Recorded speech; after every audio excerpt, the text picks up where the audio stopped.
sou o Leandro, sou neurocientista. Trabalho com neuromodulação já faz alguns anos, principalmente voltado para o autismo, tá? Mas existem outras aplicações. Minha sócia Andressa, neuropsicóloga. Boa tarde a todos e a todas. Me chamo Andressa Roveda, sou psicóloga, neuropsicóloga, neurocientista, trabalhando com o Leandro aí desde 2017 em prol da causa autista e, por consequência, atingindo outras frentes, né, altas habilidades, saúde mental. Então, trabalhando com neuromodulação já há alguns anos. E já perguntei aqui, ninguém trabalha com a neuromodulação, né? Então, vieram por curiosidade saber o que está acontecendo, como que nós estamos trabalhando com isso. Então, vamos lá, Leandro. Mas vocês são profissionais de saúde? São? Legal. Nós vamos adaptar aqui a conversa para vocês. Por que nós fomos trabalhar com neuromodulação? Nós criamos no passado, há 8 anos atrás, um aplicativo que identifica possíveis sinais comportamentais de autismo. Ele é grátis. As pessoas conversam com o chatbot e ele aplica protocolo de saúde e ele responde para a pessoa: olha, não sou médico, não faço diagnóstico, mas pelo que você está me dizendo, vale a pena investigar, parece com autismo. E ele manda um e-mail para a pessoa com a escala preenchida. Ou seja, inverte o fluxo natural do diagnóstico. Só que quando a pessoa ia até procurar ajuda, nós sabemos disso. Existe uma deficiência no que diz respeito à capacidade operacional de atendimento das pessoas com TEA. Tem mais paciente do que profissionais para atender. Passamos por um problema. Como já é o paciente mais caro, essa tecnologia não foi muito bem recebida. Por que estou dizendo isso?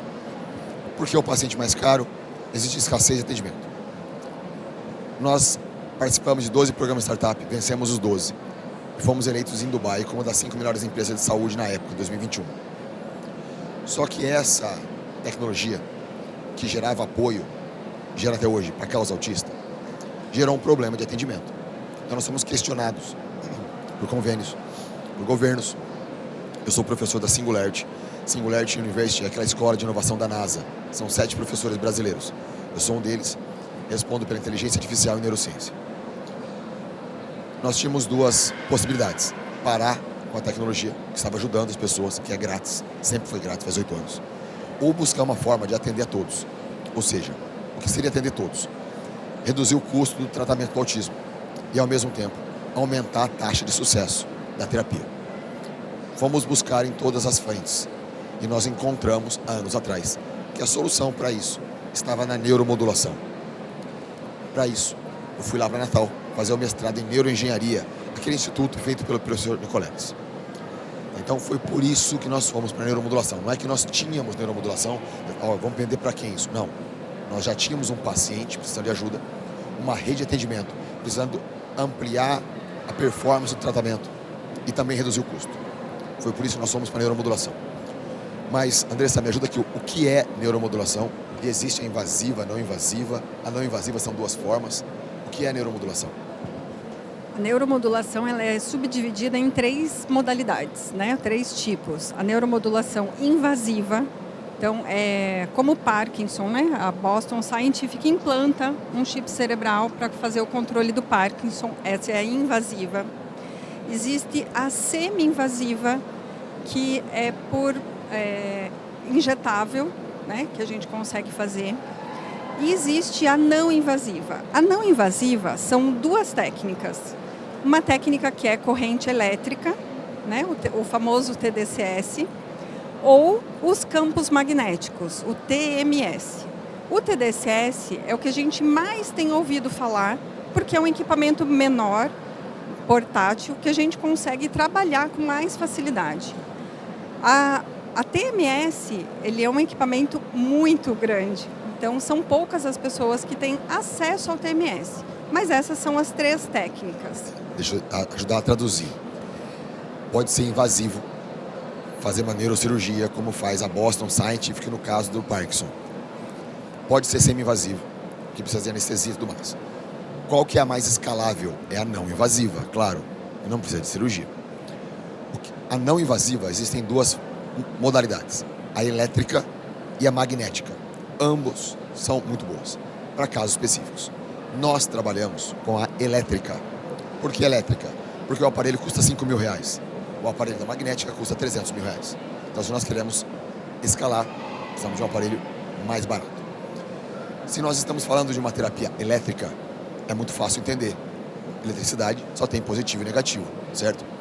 Se ela é não invasiva, nós estamos falando de eletroestimulação para a região cortical, ou seja, a parte externa do encéfalo. Resumindo, se nós estamos trabalhando com eletricidade para o cérebro ou para o córtex, estamos falando em estimular determinadas áreas ou inibir determinadas áreas. Vamos trazer aqui o caso para o autismo, mas isso se aplica para outras condições como vícios em drogas, como depressão, reabilitação, vamos trazer dores aqui isso para o Parkinson para ficar bem lógico, matemático.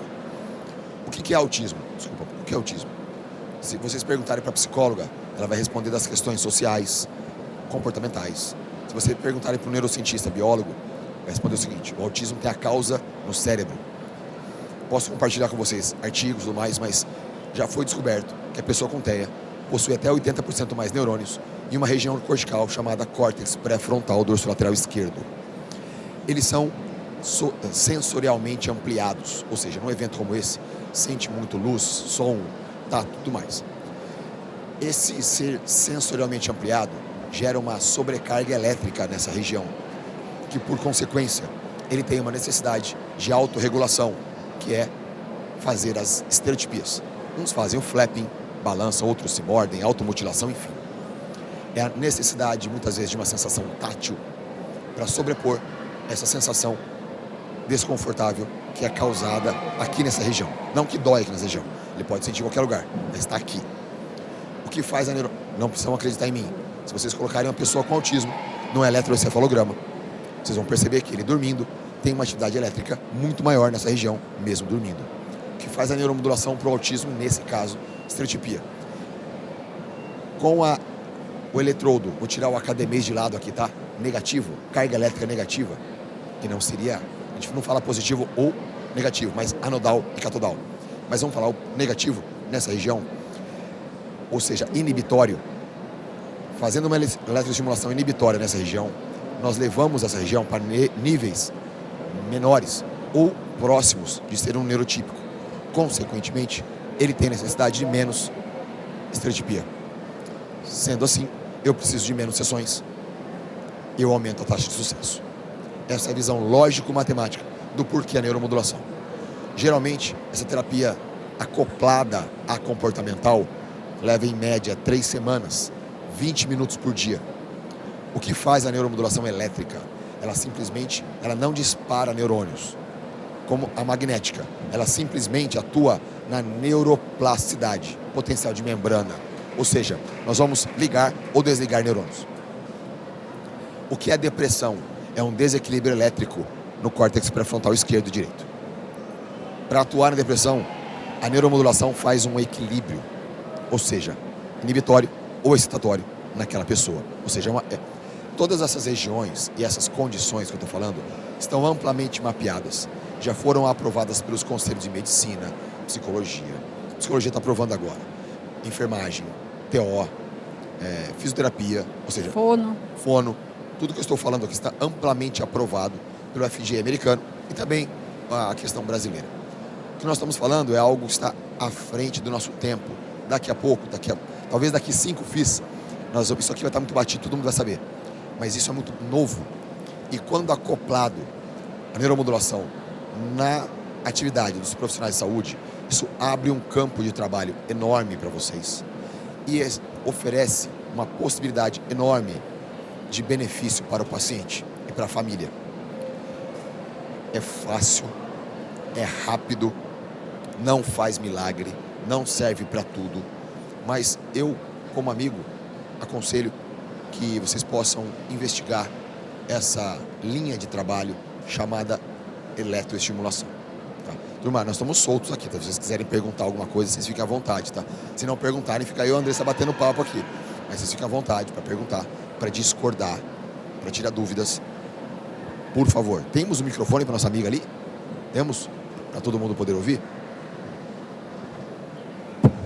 Então, enquanto o microfone não chega, a neuromodulação do DCS, as condições, muitas vezes de saúde mental, estão mapeadas. Onde que eu não consigo atuar, por exemplo, Alzheimer. Por quê? Porque o Alzheimer é a degradação da capa de mielina, bainha de mielina, no axônio. Não consigo atuar, não consigo melhorar questões de Alzheimer. Parkinson, muito pouco, porque está numa região que é a substância negra, que é uma região muito... ela está mais interna no encéfalo. Mas questões que estão no córtex, todas elas a gente pode ajudar. Bom, microfone gente, na mão? Boa, tá aqui. vamos lá. Boa tarde, eu sou neuropediatra, meu nome é Manuela. Então, trabalhar com autismo a frequência é muito grande aí no meu dia a dia, né? E a gente da área médica, né, não tem muito bem protocolos estabelecidos, até mesmo de encaminhamento do paciente com autismo, né? Não é que eu desacredite da técnica, mas a gente, até mesmo estudos em crianças, já que eu trabalho com 0 a 18 anos, a gente não tem tantos estudos. Então a gente acaba ficando um pouco receoso de prescrever neuromodulação, até porque é difícil de fazer nessas crianças também, porque são crianças às vezes agitadas, a gente tem toda uma questão. Eu trabalho mais com reabilitação na paralisia cerebral, e isso a gente tem ótimas respostas. A partir de 4 anos de idade, a gente usa muito, né? A gente tem dificuldade de fazer aqui no Rio, a gente geralmente até encaminha às vezes para São Paulo para fazer uma boa reabilitação junto com a neuromodulação do ponto de vista motor, né? Mas a gente precisa ainda de muito mais embasamento, eu acho, muito mais estudo na pediatria, até mesmo para o médico se sentir seguro para prescrever, né? E aí o que vocês vêm fazendo aí, o que você colocou, né, de ampliar o acesso para os autistas, eu acho que a gente precisa de investimento também em pesquisa, né? Boa, Manuela, né? Excelente pergunta, Manuela. Como é que existem poucos estudos comparado com outras frentes de trabalho? Sim. Agora, brasileiros são poucos estudos. Se a gente for procurar no PubMed, vai encontrar muita coisa. Quais são os melhores estudos que eu prefiro? Aqueles que saem da visão clínica e vão para a visão mais objetiva. Por exemplo, você vai encontrar muita coisa no PubMed na seguinte linha: eletroencefalograma pré-terapia. Então você tem como indicador, porque nós não temos um marcador biológico no autismo. Então você tem o relato, observação e relato, que são os protocolos padrão, e também o eletroencefalograma naquela criança ou naquele paciente. Pós-terapia, eletroencefalograma novamente.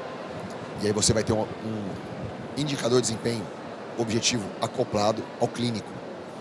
Então, eu fiz um trabalho recente com 200 pacientes em Natal, exatamente com esse estudo. Qual foi a diferença? Nós medimos 2 coisas, além do protocolo tradicional: eletroencefalograma e estereotipia com pulseiras. Porque a pulseira eu tenho aqui um osciloscópio, eu tenho um sensor de movimento. Então, e dessa forma nós temos dados para acoplar. No caso do autismo, existem exames pós-mortem que contaram neurônios. Ou seja, agora uma coisa muito importante, até desculpa por não ter salientado, não existe um protocolo para autismo e neuromodulação. Existe um protocolo para sinais. Por isso que eu destaquei a estereotipia. Então, para a estereotipia, o protocolo é córtex pré-motor, dorsolateral, córtex esquerdo, córtex pré-frontal dorsolateral esquerdo, neuromodulação inibitória e o excitatório no pré-motor. Por quê? Porque nós precisávamos incentivar ou acoplar na questão da fala. Então não existe um protocolo para autismo, existe para sinais. Então para fala existe um, para questões sociais existe outro, para estereotipia outro. É mais fácil quando a gente fala de depressão, por exemplo, que é o único protocolo. É mais fácil quando a gente fala de neuroreabilitação, que nós estamos ali no pré-motor. Então para autismo é necessário antes um trabalho com o paciente para identificar aonde nós vamos atuar.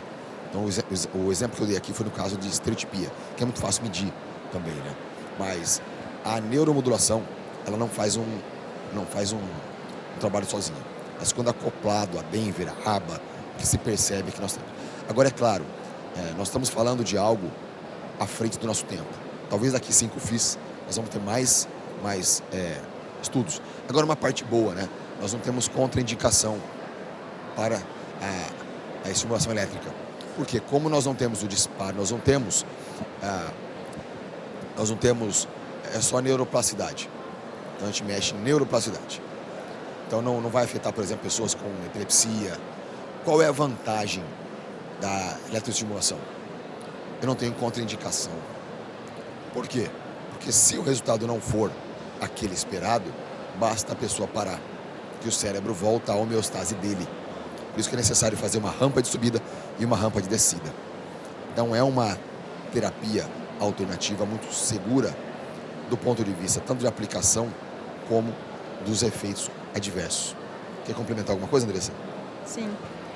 Manuela, falta pesquisa porque também faltam profissionais interessados na causa, na técnica, né? Então, o que estamos fazendo aqui é essa sensibilização, né? Se conseguirmos sensibilizar quem estiver aqui conosco, que ótimo, porque são mais profissionais trabalhando e conhecendo o potencial dessa técnica, que trabalha com neurodesenvolvimento, todos os transtornos mentais, vícios em drogas, reabilitação, dor, sono. Então, quer dizer, nós temos uma gama de possibilidades e de oportunidades a serem trabalhadas, né? Por profissionais como eu, da psico, por enfermeiros, por médicos, né? Agora. Então, que a gente consiga ampliar essas condições para que tenhamos mais pessoas e mais resultados brasileiros. Porque no PubMed, como o Leandro falou, nós temos inúmeros casos. E o FDA, por exemplo, já aprovou, já é o tratamento número 1 nos Estados Unidos, a neuromodulação para adolescentes em depressão, para evitar a ideação suicida. Posso complementar uma coisa aqui? Bom, nosso trabalho é criar soluções de tecnologia para ampliar acesso muitas vezes. Começamos no autismo, trabalhamos com altas habilidades e saúde mental. Como é que nós estamos atuando no que diz respeito à neuromodulação e autismo? Existem profissionais em abundância no Brasil para trabalhar com neuromodulação? Não. Qual que é a solução mais óbvia quando se fala sobre autismo? Olha, precisamos colocar mais médicos, precisamos colocar mais profissionais de atendimento. Aí eu falo para eles que o meu maior cliente hoje é o judiciário, tá? Há tudo muito com promotor público, para quê? Por conta dessa questão. Dá para multiplicar vocês? Não dá, né? A gente não tem essa opção. Bem que a gente gostaria. Então nós temos que criar apoio via tecnologia. Como é que nós fazemos? E nós não estamos querendo convencê-los, só compartilhar com vocês como nós estamos atuando. Nós somos uma empresa digital. Então, a triagem é feita pelo chatbot. Ele substitui vocês? Não. Ele só inverte o fluxo. Já que as pessoas não vão até vocês a tempo, a prova disso que nós não temos o diagnóstico precoce amplamente acontecendo no Brasil, ele ajuda a identificar possíveis pessoas com TEA. A pessoa procura atendimento. Pode ser a gente, pode ser vocês. A terapia acontece, o diagnóstico acontece, a terapia acontece. E se o paciente precisa de neuromodulação no interior do Tocantins, como nós viemos de lá ontem, a gente envia o aparelho para ela, pelo correio, em formato de comodato. O risco é todo nosso. Se ele quebrar, o risco é nosso. A gente envia. Ah, mas se ela fizer uma terapia errada? Não, é teleatendimento, é telemedicina. Envia o aparelho. O aparelho vai com uma touca. A touca já tem os eletrodos fixados e o aparelho programado para ela. Quando ela vai fazer terapia, ela abre a câmera na casa dela. O nosso profissional de saúde abre a câmera de onde estiver. No caso, a Andressa de Curitiba, a Fono em Natal, enfim. E aquela terapia acontece à distância. E dessa forma, nós escalamos o serviço. Dessa forma, a gente substitui vocês de maneira alguma. Boa parte das condições, a gente não tem como não ter o profissional do lado. Mas quando possível, nós fazemos dessa forma. E assim estamos escalando o serviço de neuromodulação no Brasil. Tem mais alguém que faça isso? Não, eu não conheço. Gostaria que tivesse. Tá? Autismo pra gente é causa, não é mercado. Nosso maior mercado é quando o judiciário compra a inteligência artificial, eles têm dificuldade em implantar, em fazer adoção, a gente entra com treinamento, consultoria, esse é o nosso maior mercado, que não é o que nós viemos fazer aqui hoje. Tá? Nossa causa é o autismo, por uma questão lá atrás particular. Então essa foi a forma como nós encontramos para ajudar a causa autista, tanto na questão da triagem, como na questão da terapia. Porém, a neuromodulação não se aplica somente ao autismo. Como é que acontece na questão de vícios em drogas?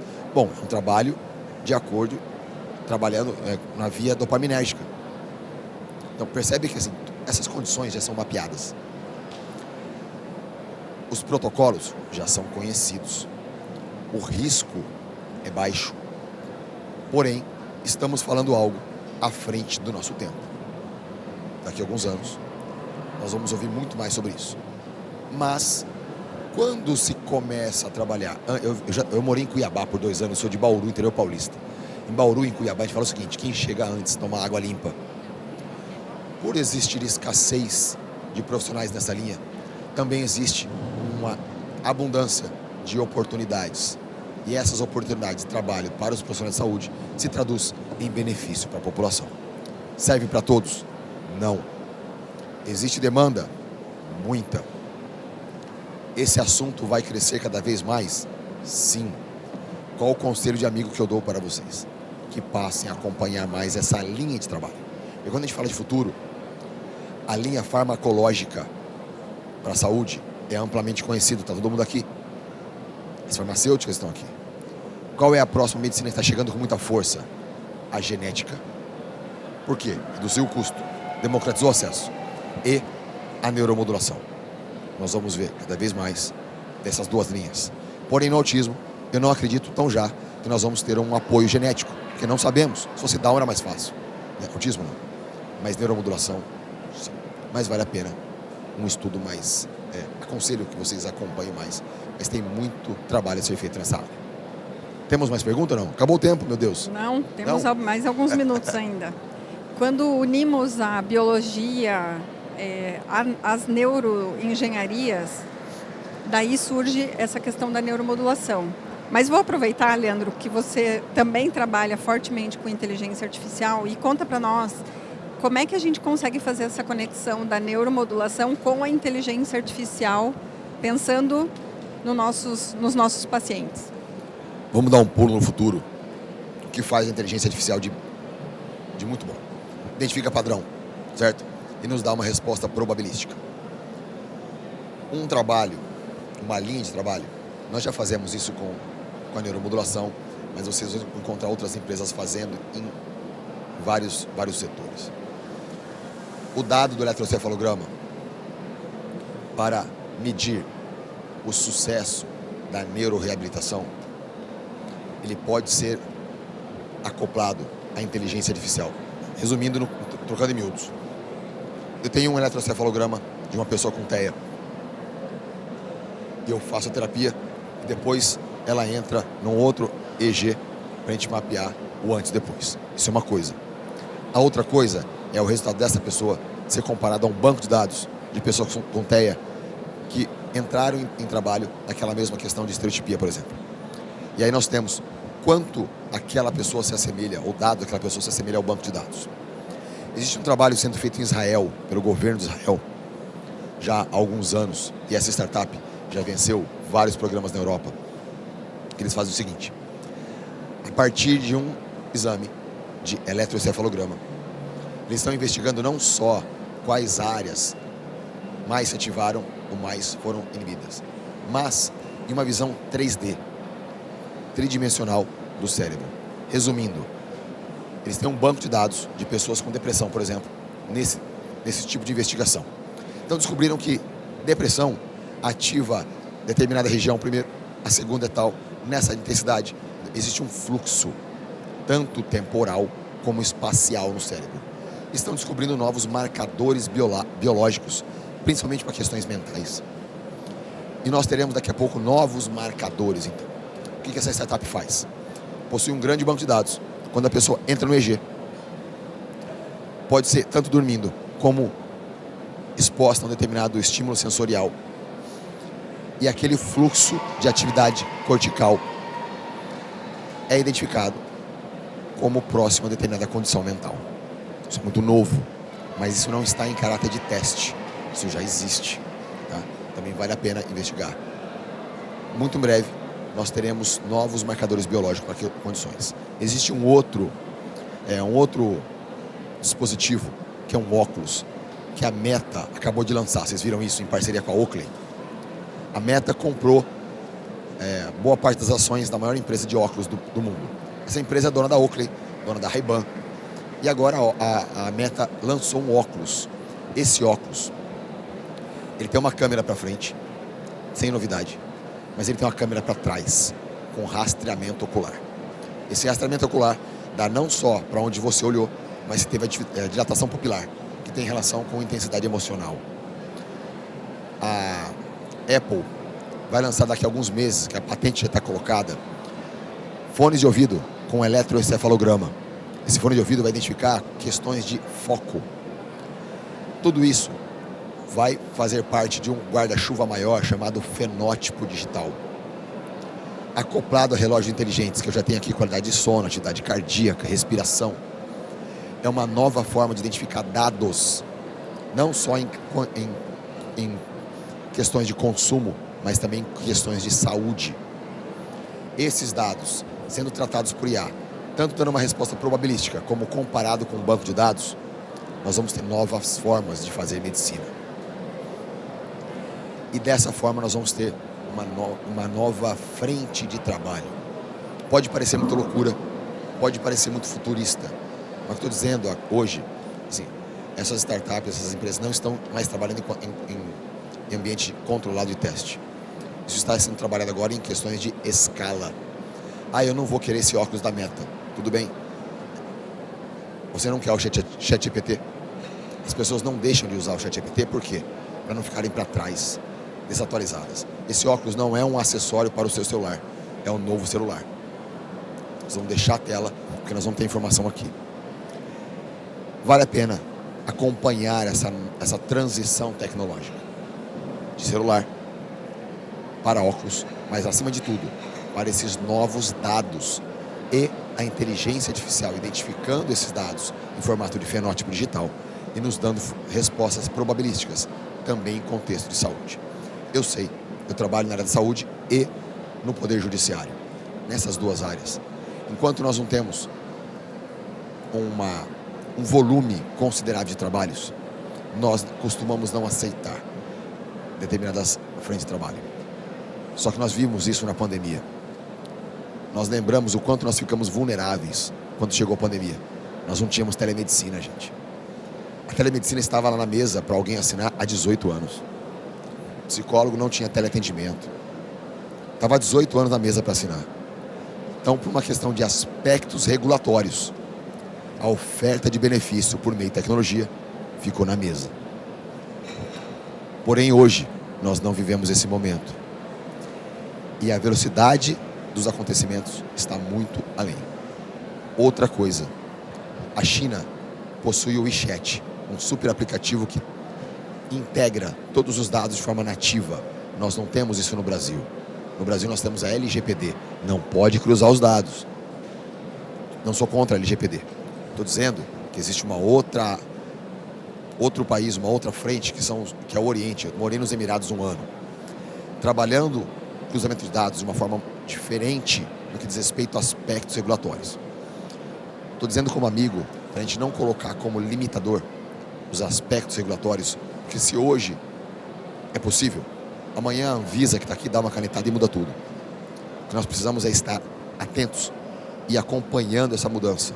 E se mudar do dia para a noite, vamos ter que precisar capacitar os profissionais. Área de consumo. Unilever, não sai um produto da Unilever sem fazer teste com rastreamento ocular. Eu sei, ele era meu cliente. Boticário. Então, essas empresas, o consumo já faz isso com muita velocidade. E só por último, Andressa, só para finalizar, passar a bola para você. Existe uma linha de trabalho chamada neuroaprimoramento. Ia falar sobre isso. Colocar pessoas saudáveis em condições de, entre aspas, super-humanos. Leandro, que absurdo. A Marinha me procurou recentemente para colocar os marinheiros brasileiros em condição de super-humano, porque para chegar na Antártida, o brasileiro tem que passar por um canal chamado Estreito de Drake. É um dos piores trechos do mar do planeta. Capota navio e as pessoas ficam enjoadas. O que a Marinha precisa? Eletroestimulação. Na questão do nervo vago, cerebelo, para que eles possam suportar essa viagem. E dessa forma, o neuroaprimoramento está sendo colocado na Marinha. Outro, se vocês entrarem no site da Defesa Americana, da DARPA, que é a área de pesquisa da Defesa Americana, vocês vão ver diversos serviços em neuroaprimoramento, colocando soldados de tropas especiais, reduzindo o tempo de tomar decisão, atiro ou não atiro. O treinamento de piloto de caça, que levava 8 anos, reduziu para 5 com neuroaprimoramento. É claro que começa na área da defesa e saúde, mas tenho certeza que vocês conhecem pacientes e até amigos que estão utilizando o Vinvance, por exemplo, para neuroaprimoramento, para aceleração do trabalho. O que a neuromodulação oferece para algumas pessoas é algo semelhante, porém sem efeito colateral. Não é a mesma coisa, mas é na mesma linha. Esqueci alguma coisa? E para quem gosta de futebol e não sabe ainda dessa neuromodulação, Palmeiras usa neuromodulação para reabilitação dos seus esportistas e consegue um resultado muito melhor, né? Tanto é que está aí já na final, né? Para quem gosta de futebol. Não sou palmeirense, eu sou curitibana, mas para vocês entenderem a importância que a neuromodulação tem em todas as frentes de trabalho. Então, para a gente encerrar, Leandro, só uma palavrinha aqui, só uma palavrinha. Palmeiras utiliza, deixou claro, tá? A neuromodulação tem reportagem aberta. Os atletas russos já ampliaram em 20% a performance dos corredores. E o antidoping não pega. Percebe que existe um outro campo. Não estou incentivando, estou dizendo que existe um campo para a gente conhecer, estar atualizado. Esse doping cognitivo está massificado nas Olimpíadas. Só que está abaixo do nível do mar. Pouco se fala sobre isso. Eu sei que sou chamado para fazer esses trabalhos. O que eu tenho a dizer para vocês como amigos existe um campo enorme na neuromodulação e nós temos uma escassez enorme também de profissionais. Nossa colega ali me falou que o tempo não acabou. Eu continuo à disposição nas redes sociais. Quem quiser conversar, tirar dúvida, vai ser um prazer. Andressa, obrigado pelo painel. Poderia ficar aqui a tarde toda, mas nosso tempo está encerrado. Obrigado pela participação. Fico feliz em saber do interesse de vocês. Um grande abraço a todos, bom evento. Fiquem com Deus. Para quem quiser continuar essa conversa, está disponível nas redes sociais. Obrigada a todos. Obrigado, gente. pessoal. Grande abraço. Que possamos colocar a tecnologia a favor do humano.